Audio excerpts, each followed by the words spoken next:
மருதமலைன்னு கேட்டுக்கலாம், திருச்செந்தூர்னு கேட்டுக்கலாம். நான் நட்சத்திரகிரியில இருக்கேன், என்னை வந்து பாருன்னு சொல்றாரு. ஒரே நாள் இரவுல பாத்தீங்கன்னா குளம் ரொம்பிடுச்சு, ஒரே ஒரு மழையில. இப்படி அருட்பார்வை உங்களுக்கு கிடைக்குது அப்படின்னா வாழ்க்கையில் எல்லாமே கிடைக்கும். திரு அண்ணாமலை அப்படின்றது திருவண்ணாமலை மலைகளாக கடவாயின்னு சொல்லி சாபம் கொடுத்துறாரு. வாழ்வியல் ரீதியா பார்க்கும்போது இன்னொரு சக மனிதனையோ சக உயிரையோ துன்புறுத்தணும் அப்படின்னா அவங்கள முருகருக்கு பிடிக்காது. நட்சத்திர கோயிலே சிறப்பு தாங்க. முத்தை தருபத்தி திருநகைய திக்கிரை சக்தி சரவண முக்தி குருவித்து குருபரகேன போதும் முட்கட்பரமர்க்கு சுருதியின் முற்பட்டது கற்பித்திருவரும் முப்பத்துமு வர்க்க தமரரும் அடிப்பேன பத்து தலை தத்த கணைதொடு ஒற்றை கிரி மத்தை பொருதொரு பட்ட பகல் வட்ட திகிரிய இரவாக பட்டற்கிற தத்தை கடவிய பச்சை புயல் மெச்ச தகுபொரு பட்சத்தொடு ரட்சி தருவதும் ஒரு நாடே தித்தைய பொத்த பரிபுர நிறுத்த பதம் வைத்து பயிரவி திக்கொட்கணடிக்க கழுகொடு கழுதாட திக்கு பரிகட்ட பைரவர் தொக்கு தொகு தொக்கு தொகு தொகு சித்திர பவுரிக்கு திரிகடக என போத கொத்துப்பறை கொட்ட களமிசை குக்கு குகு குக்கு குகு குகு குட்டிப்புதை புக்கு பிடிகன முதுகூதை கொட்புற்றழ நட்பற்ற உணரை வெட்டி பலி இட்டு குலகிரி குட்டுப்பட முத்து பொறவல பெருமாளே. உலகெங்கும் இருக்கும் முருக பக்தர் அனைவருக்கும் வணக்கம். நான் உங்கள் விஷ்ணுவர்தன். இது ஸ்கொயர் பிளே ஆன்மீகம். நம்ம இன்னைக்கு வில்வாரில் இருக்கக்கூடிய நட்சத்திர கோயிலில் தான் இருக்கோம். இந்த கோவிலோட ஸ்தல வரலாறு மற்றும் இந்த கோயிலோட சிறப்பு கோவில் குருக்கள் அவரிடம் நம்ம கேட்டு தெரிஞ்சுக்கலாம் வாங்க. சார் வணக்கம் sir, welcome to square play YouTube channel. வணக்கம். உங்களை பற்றி ஒரு அறிமுகம். நட்சத்திர கோயில் அப்படின்னு இந்த கோயிலுடைய பேர். இந்த கோயிலை நாங்கள் 11 தலைமுறையாக பூஜை பண்ணிட்டு வரோம். என்னுடைய பேர் பார்த்தீங்கன்னா சந்தோஷ்குமார் குருக்கள். இப்போ நான் 20 வருஷமாக அந்த கோயிலில் பூஜை பண்ணிட்டு இருக்கேன். Okay sir. சார் நம்ம நட்சத்திர கோயிலுடைய சிறப்பு என்ன? நட்சத்திர கோயிலே சிறப்பு தாங்க. நட்சத்திர கோயில் அப்படின்னு பார்த்தீங்க அப்படின்னா இதோடைய ஆதி பெயர் நட்சத்திரகிரி. இப்போ கோயில் கட்டினதால பார்த்தீங்கன்னா நட்சத்திர கோயில் அப்படின்னு பேர் மருவி வந்திருக்கு. இந்த புராணங்களில் வந்து முருகனால் வந்து பெயர் பெற்ற தலம் இது. இப்போ ஒருத்தருக்கு ஒவ்வொரு இடத்துக்கு ஒரு பேர் வைப்பாங்க இல்லையா? ஆமாம். அந்த மாதிரி இந்த தலத்துக்கு பேர் வச்சது யார் அப்படின்னா முருகப்பெருமானால் பேர் பெற்ற தலம் நட்சத்திரகிரி அப்படின்னு முருகனால் சொல்லப்பட்ட தலங்க சலம். இங்கே இருக்கக்கூடிய முருகரை வழிபடுறதுல வந்து என்ன சார் மக்கள் வந்து வழிபடுறாங்க? இப்போ திருத்தணி முருகரை வழிபட்டா அங்கே ஒரு பலன் இருக்கு. அது போல நம்ம இங்கே நட்சத்திர முருகரை வந்து வழிபடுறதுல என்ன ஒரு பலன் சார் மக்களுக்கு? அதாவது தலங்களை பார்த்தீங்கன்னா நீங்கள் 2 விதமாக தலங்களை பிரிச்சுக்கலாம். இப்போ கோயில்னு எடுத்துக்கிட்டீங்க அப்படின்னா கோயில் 2 விதமாக பிரிக்கலாம். பிரிக்கும்போது பார்த்தீங்கன்னா இப்போது அனுகிரகத்தலம் பரிகாரத்தலம்னு பிரிக்கலாம். இப்போ பரிகாரத்தலம் இல்லை பிரார்த்தனை ஸ்தலங்களுக்கெல்லாம் போகும்போது பார்த்தீங்கன்னா இப்போ இந்த கோயிலுக்கு போனால் இது நடக்கும், இதுக்காக இந்த கோயிலுக்கு போகிறோம் அப்படின்னு சொல்லி ஒரு சில கோயிலுக்கு நம்ம போவோம். இப்போ திருவண்ணாமலை மாவட்டத்தை எடுத்துட்டீங்க அப்படின்னா திருவண்ணாமலை மாவட்டத்தில் வந்து 10க்கும் மேற்பட்ட பரிகாரத்தலம் இருக்குது. கண்டிப்பாக. ஒரு மாவட்டத்துலையும் இப்போ கும்பகோணம் பார்த்தீங்கன்னா கும்பகோணத்தில் 100கணக்கான கோயில் இருக்குது, 100கணக்கான பரிகாரத்தலம் இருக்குது.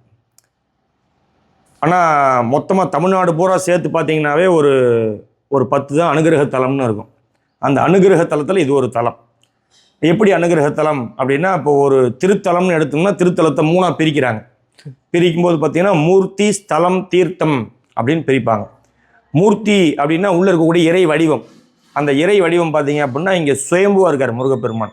சுயம்புனா யாராலையும் வடிக்கப்படாமல் ஒளிப்படாமல் தானாக உருவாகி வரக்கூடிய தானாக தோன்றக்கூடிய இறை வடிவத்துக்கு பேர் தான் சுயம்பு அப்படின்னு சொல்கிறாங்க. இங்கே முருகப்பெருமான் சுயம்புவாக இருக்கார். அப்போ மூர்த்தியில் சிறப்பாயிடுது. தலம் அப்படின்னா இந்த தலம் பார்த்தீங்க அப்படின்னா முருகப்பெருமான் திருவாய் மலர முருகப்பெருமானால் சொன்ன தலம் இது. முருகப்பெருமான் என்ன சொல்கிறாருன்னா நான் நட்சத்திரகிரியில் இருக்கேன், என்னை வந்து பாருன்னு சொல்கிறார். அப்போ அந்த தலத்தை மக்களுக்கு சொன்னது யாருன்னா முருகப்பெருமான். அப்போ தலத்தால் முருகன் சொன்னதால் தலம் சிறப்பாயிடுது. தீர்த்தம் அப்படின்னு பார்த்தீங்கன்னா கீழே வரும்போது பார்த்தீங்கன்னா உங்களுக்கு 2 தீர்த்தம் இருக்கும், மேலே பார்த்தீங்கன்னா ஒரு சுனை இருக்குது. மொத்தம் 3 தீர்த்தங்கள், சூரிய புஷ்கரணி சந்திர புஷ்கரணி நட்சத்திர தீர்த்தம்னு 3 தீர்த்தங்கள் இருக்குது. இந்த 3 தீர்த்தத்தையும் முருகன் திருவாய் மலர முருகனே சொல்கிறார். சூரிய புஷ்கரணி சந்திர புஷ்கரணி 2 தீர்த்தம் இருக்கும், மேலே நட்சத்திர தீர்த்தம் இருக்கும், இதில் நீராடி வந்து என்னை பாருன்னு சொல்கிறார். அப்போது அந்த தீர்த்தமும் முருகனால் சொல்லப்பட்டது. முருகனால் உருவாக்கப்பட்டது. இப்போ கீழே போகும்போது பார்த்தீங்கன்னா நந்தி சிலை ஒன்று இருக்கும் கீழே பார்த்தீங்கன்னா குளத்துல. அந்த குளம் வடிஞ்சதே கிடையாது. அந்த குளத்துடைய தரையை யாரும் பார்த்தது கிடையாது. இப்போ ஏறக்குறைய ஒரு 15 ஆண்டுகளுக்கு முன்னாடி தூர் வாரத்துக்காக வந்து தண்ணியெல்லாம் வடித்தாங்க. ஒரே நாள் இரவுல பார்த்தீங்கன்னா குளம் ரொம்பிடுச்சு ஒரே ஒரு மழையில். ஸோ அப்போது அந்த தண்ணியை வடிக்க முடியல, தரையை யாரும் பார்த்தது கிடையாது. வற்றாத தீர்த்தம் இந்த தீர்த்தம், முருகனால் உருவாக்கப்பட்ட தீர்த்தம். அப்போ மூர்த்தி, ஸ்தலம், தீர்த்தம் மூணுமே இறைவனால் உருவாக்கப்பட்ட தலங்கள் எதுவோ அது வந்து அனுகிரக தலம்னு சொல்லப்படுது. அனுகிரக தலம்னா என்ன அப்படின்னா, இந்த தலத்துக்கு நீங்கள் வந்தீங்க அப்படின்னா இங்கே வந்து நம்ம இப்போ அபிஷேகம் பண்ணணும், அர்ச்சனை பண்ணணும், விளக்கு ஏற்றணும், இந்த பரிகாரம் பண்ணணும், அந்த பரிகாரம் பண்ணணும்லாம் எதுவுமே கிடையாது. இப்போ நான் உங்களை பார்க்குறேன், நீங்கள் என்ன பார்க்குறீங்க இல்லையா, அந்த மாதிரி நீங்கள் மனமுருகி மனமாற பிரார்த்தனை பண்ணி முருகனை பார்க்கும்போது முருகன் நம்மளை பார்க்குறார். அப்போ முருகன் உங்களை பார்த்துட்டாரு, அவருடைய அருட்பார்வை, சுப வீக்ஷணம்னு சொல்லக்கூடிய அருட்பார்வை உங்களுக்கு கிடைக்குது அப்படின்னா வாழ்க்கையில் எல்லாமே கிடைக்கும். அப்போ அவர் நீங்கள் பார்த்தாலே போதும். அதுக்கு மேல் கொண்டு நம்மளுடைய பொருளாதார சூழ்நிலைக்கு தகுந்த மாதிரி நம்ம போய் அர்ச்சனை பண்ணுறதோ, விளக்கு ஏற்றுறதோ, அபிஷேகம் பண்ணுறதோ நம்ம திருப்திக்காக நம்ம செய்கிறோம். நம்ம மன திருப்திக்காக சாமிக்கு நம்ம செஞ்சு சாமியை அழகுபடுத்தி பார்க்கறதுன்றது வந்து நம்மளுடைய திருப்திக்காக நம்ம செய்கிறது. இங்கே வந்து இது செய்யணும், இது செய்தாதான் இந்த பலன் இந்த கோயிலில் ஒரு வழிபாடே கிடையாது. இங்கே மனமாற முருகனை போய் நம்ம அந்த உள்ளார்ந்த அன்புடைய உண்மையான பக்தியோடையும் போய் முருகனை பார்க்கும்போது, நம்ம மனமுருகி வேண்டும் போது, நம்மளுடைய ஜாதக ரீதியாக இருக்கக்கூடிய பிரச்சனையாக இருந்தாலும், கர்மா சார்ந்த பிரச்சனைகளாக இருந்தாலும், முருகனை நம்ம பார்க்கும்போது முருகன் நம்மளை பார்த்துட்டாரு அப்படின்னா, அந்த பார்வை நம்ம மேலே பற்றுச்சு அப்படின்னா நமக்கு சகலவிதமான செல்வங்களும் கிடைச்சி சந்தோஷமான வாழ்க்கையை அமையுது அப்படின்றது தான் இந்த தலத்துடைய சிறப்பு. முருகர் தலத்திலே வந்து பார்த்தீங்கன்னா சிறப்பாக அந்த கொண்டாடக்கூடிய விஷயம் வந்து சூரசம்காரம் பண்ணுவாங்க. அதுபோல் இங்கே இருக்கக்கூடிய நம்மளுடைய ஸ்தலத்தில் வந்து என்ன சார் திருவிழா? இங்கே பார்த்தீங்கன்னா ஆடி கிருத்திகை தான் இங்கே சிறப்புங்க. ஒரு தலத்துக்கு ஒரு சிறப்பு இருக்கு மாதிரி இந்த தலம் பார்த்தீங்கன்னா ஆடி கிருத்திகையை பேஸ் பண்ணி உருவான கோயில். அதாவது பார்த்தீங்கன்னா இதோடைய முழு வரலாறு அப்படின்னு பார்த்தீங்கன்னா ஒரு 10 நிமிஷம் சேர்த்து தான் ஆகும். ஆனால் நம்ம இந்த வரலாறை வந்து வாய்மொழியாகவே சொல்லி 1200 ஆண்டுகள் வச்சுருக்காங்க. இப்போ அதை கல்வெட்டுலாம் வைக்கல, ஒருத்தருக்கு மாற்றி ஒருத்தர் சொல்லி ஒருத்தர் சொல்லியே வந்து இவ்வளோ நாள் இந்த வரலாறு வாழ்ந்துட்டு இருக்கு. அப்போது இன்னைக்கு நான் சொல்கிறத 10 பேர் கேட்டு இன்னும் ஒரு 100 ஆண்டுகள் இந்த வரலாறு வாழணுன்றதுக்காக நான் அதை முழுமையாக சொல்கிறேன். இப்போ நட்சத்திர கோயில்னு போய் எந்த வரலாறுல தேர்னாலும் அந்த கோயிலுடைய குறிப்பு எந்த ஒரு புராணங்கள்லையும் வராது. ஆமாம், ஏன்னா பெயர் மறிவிடுது. இப்போ இன்னைக்கு வந்து திரு அண்ணாமலை அப்படின்றது தான் திருவண்ணாமலையோட பேர் மறுபடியும் வந்திருக்கு. இப்போ திரு அண்ணாமலை அப்படின்றது திருவண்ணாமலை அப்படின்னு வந்துருச்சு. அந்த மாதிரி இது நட்சத்திரகிரி அப்படின்றதான் இதோடைய ஆதி பெயர். நட்சத்திரகிரின்றது மேலே கோயில் கட்டினதால நட்சத்திர கோயில் அப்படின்னு மாதிரி இன்னைக்கு ஊர் பேர் நட்சத்திர கோயில்னு இருக்கு. இந்த தலத்தில் பார்த்தீங்க அப்படின்னா ஏறக்குறைய 1200 ஆண்டுகளுக்கு முற்பட்ட கோயில். 1200 ஆண்டுகள் பழமையான கோயில்னு சொல்லக்கூடாது. ஏன் சொல்லக்கூடாது அப்படின்னா 1200 ஆண்டுகளுக்கு முன்னாடி எழுதப்பட்ட ஒரு நூலில் இதோடைய குறிப்பு இருக்குது. அப்போது 1200 ஆண்டுகளுக்கு முன்னாடியே வந்து இங்கே வழிபாடுகள் நடந்துகிட்டு இருக்குன்றது தான் உண்மை. அப்போது தக்ஷன் வந்து சிவபெருமானை கூப்பிடாம மிகப்பெரிய யாகம் நடத்துகிறார். அந்த யாகத்தில் போய் தேவர்கள் ரிஷிகளும் போய் கலந்துக்கிறாங்க. கலந்துக்கும் போது அந்த யாகத்தை தடுத்தாட்கொள்றதுக்காக சிவபெருமான் அங்கே போகிறார். அங்கே போகும்போது கடும் கோபத்தில் போகிறார். வீரபத்ரராக மாறி அந்த யாகம் நடக்கிற இடத்துக்கு போகிறாரு. போன உடனே அங்கே இருக்கவங்க எல்லாரையும் பார்க்குறாரு. இப்போ நம்ம வீட்டிலே பார்த்தீங்கன்னா இப்போ ஒரு தவறு அப்படின்னா தவறு தான். அதை குழந்தைங்க செய்யும்போது நம்மளுடைய ரியாக்ஷன் வேறு மாதிரி இருக்கும், பெரியவங்க செய்யும்போது அதோட ரியாக்ஷன் வேறு மாதிரி இருக்கும். இப்போது குழந்தைங்க ஒரு தவறு செய்கிறாங்க அப்படின்னா அந்த குழந்தைங்களை யோசிக்காமல் பிடிச்சி அடிச்சிடும். அதே தவிர பெரியவங்க செய்கிறாங்கன்னா நம்மளால் அடிக்க முடியாது. நம்ம என்ன பண்ணுவோம், அந்த பெரியவங்கள திட்டுவோம். அந்த மாதிரி தேவர்கள் எல்லாரையும் பிடிச்சி அடிக்கிறார். இப்போ சனி பகவானுக்கு ஒரே அடியில் வந்து தன்னோட சனி பகவானோட கால் உடையுது. அதனால தான் மந்தன் அப்படின்னு பேர் சனி பகவானுக்கு. சூரியனுக்கு ஒரே அடியில் மொத்த பல்லும் கொட்டிக்குது. அதனால தான் இன்றைக்கும் வந்து சூரியனுக்கு பார்த்தீங்கன்னா கோதுமை தானியத்தை வச்சு வழிபாடு பண்ணுறோம். தேங்காய் துருவல் வச்சு சூரியனுக்கு வழிபாடு பண்ணுறோம். ஏன்னா அவருக்கு பல் கிடையாது சூரியனுக்கு அப்படின்னு. ஒரே அடியில் இப்போ அந்த மொத்த பல்லையும் உளுத்துறன்னு சொல்கிறாங்க இல்லையா, முதல் உளுத்துறது யார் அப்படின்னா சிவபெருமான் தான் உளுத்துறார். இந்த பல்லை ஒரே அடியில் மொத்த பல்லும் கொட்டிக்குது சூரியனுக்கு. இந்த மாதிரி தேவர்களை அடிக்கிறார்.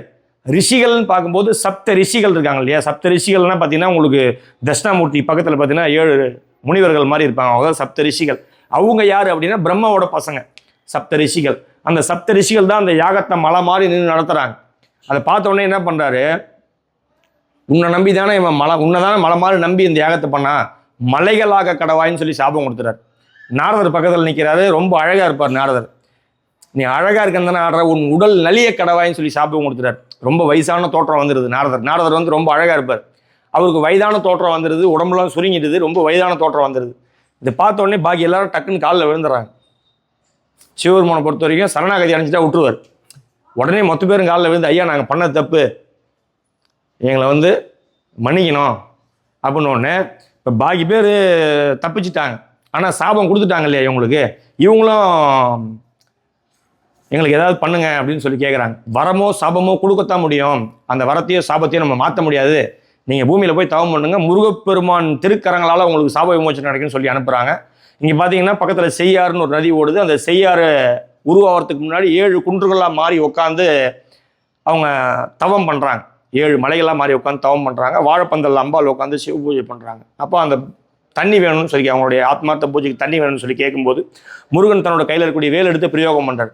அந்த வேல் அந்த 7 குன்றுகளையும் தொலைச்சிட்டு போய் வந்து மேற்கு தொடர்ச்சி மலையை அடைஞ்சு அங்கேருந்து தண்ணியும் இவங்க அந்த 7 மலைகள்லேருந்து ரத்தமும் சேர்ந்து ரத்த ஆறா ஓடுது. அதான் ரத்த ஆறா ஓடினதால தான் செய் ஆறு அப்படின்னு அதுக்கு பேர்.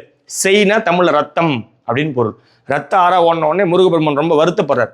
ஏன் வருத்தப்படுறாருன்னா, முருகப்பெருமான் கெடுத்தார் அப்படின்னு வரலாறே கிடையாது, முருகப்பெருமான் கொடுத்தார் அப்படின்னு தான் வரலாறு. எந்த இடத்துலையும் முருகப்பெருமான் ஒருத்தரை துன்புறுத்தினாரு, ஒருத்தரை கெடுத்துட்டாரு, இவரால் வந்து அவங்க கஷ்டப்பட்டாங்கன்னே கிடையாது. முருகர் யாரையும் கஷ்டப்படுத்துறது பிடிக்காது. நம்மளை முருகர் பிடிக்கணும் அப்படின்னா நம்ம யாரையும் கஷ்டப்படுத்தாமல் இருந்தாலே நம்மளுக்கு முருகர் வந்து நம்மளை பிடிக்கும். இப்போ நம்ம இன்னொரு உயிரை துன்புறுத்துறோம் இல்லையா, கஷ்டப்படுத்துறோம் இல்லையா, மனதளவுலையோ உடல் அளவுலையோ நம்ம துன்புறுத்தணும் அப்படின்னா அவங்க வந்து அவங்க வாழ்நாளில் வந்து முருகர்கிட்டே போக முடியாது. முருகருக்கு என்ன பிடிக்கும், இப்போது அபிஷேகம் பண்ணது பிடிக்கணும்லாம் சொல்லி நீங்கள் கேள்விப்பட்டிருப்பீங்க, அபிஷேக பிரியர்னு கேள்விப்பட்டிருப்பீங்க. ஆனால் வாழ்வியல் ரீதியாக பார்க்கும்போது இன்னொரு சக மனிதனையோ சக உயிரையோ துன்புறுத்தணும் அப்படின்னா அவங்கள முருகருக்கு பிடிக்காது.